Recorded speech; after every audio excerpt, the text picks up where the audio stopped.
I'm a double-crossing, no-good swindler. You got a lot of guts coming here, after what you pulled.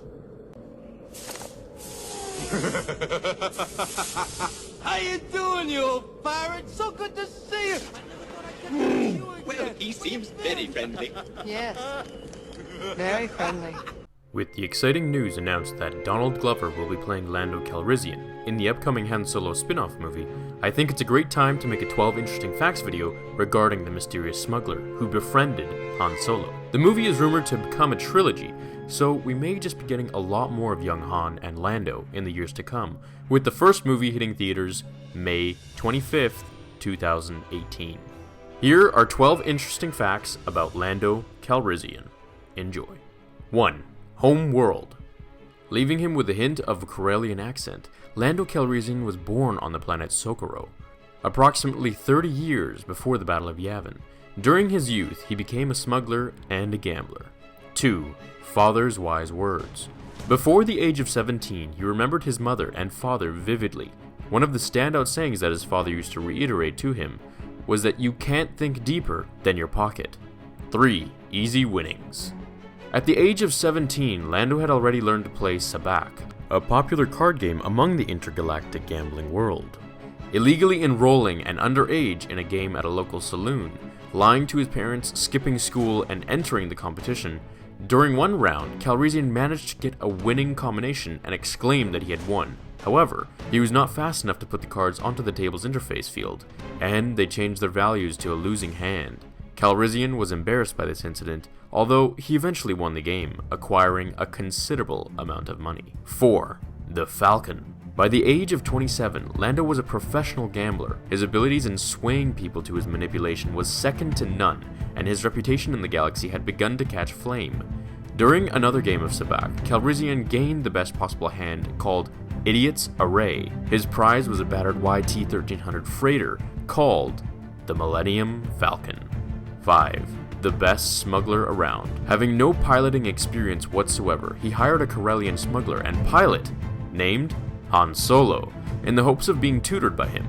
Finding Solo on the moon of Nar Shaddaa, being held at gunpoint by the bounty hunter Boba Fett, who had drugged Solo in preparation for collecting the bounty on him. Catching Fett by surprise, Calrissian drugged the bounty hunter himself and got Solo out of there.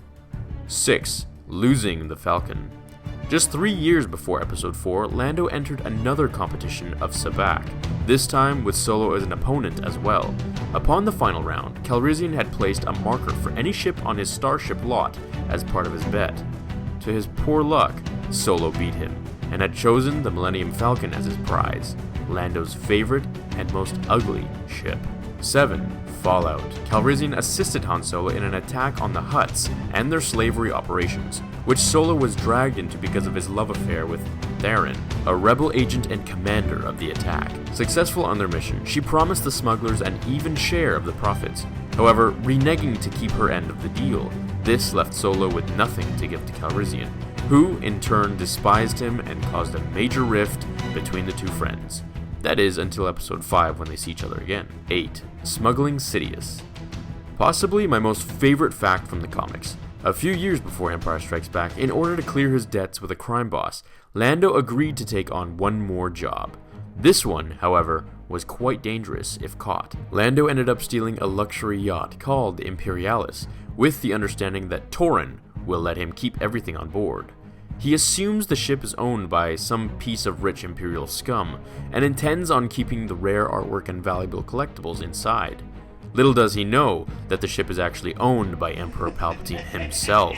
Alerted to the ship's disappearance, the crew narrowly escapes a blockade of Imperial Star Destroyers, and Palpatine sends bounty hunter Chanath Cha to reclaim his ship.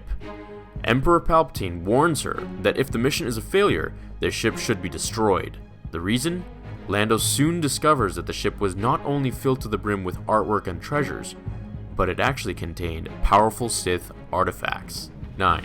Lobot. We don't know much about him from the films, however, in the comics Lobot is actually Lando's longtime friend. Once adorning his headpiece, Lobot becomes Lando's voice of reason and eventually sacrifices his entire mind and personality in order to save Lando from Chanath Cha. 10. Rebels. he can be seen in Star Wars Rebels in the episode titled Idiot's Array, where you can see him play out his early games of Sabacc. 11. Good guy. We know Lando betrayed Han and the others in Episode 5, however after this, and remorseful of his actions, he became an iconic contributor to the rebel cause, as we see in Episode 6. 12. Family man. In Legends, Lando eventually got married to a businesswoman. They created a successful company called Tendrando Arms. Their most successful product? A Yuzon Vong Hunter 1 combat droid. They later had a son named Lando Calrissian Jr., but his nickname was Chance. I hope you enjoyed these 12 interesting facts about Lando Calrissian. I really liked making this video in particular, and especially the ones where I cover backstories from characters that we don't know too much about. It gives so much backstory to the many characters and the galaxy of Star Wars in general. If you liked this video, please leave a thumbs up and share it with a friend. Thank you for your time in watching my video. I hope you enjoy my others as well. I hope you all had a great day or night wherever you are watching this. Stay tuned for tomorrow's episode of Star Wars Theory, and until then, may the Force be with you. Now, fulfill your destiny.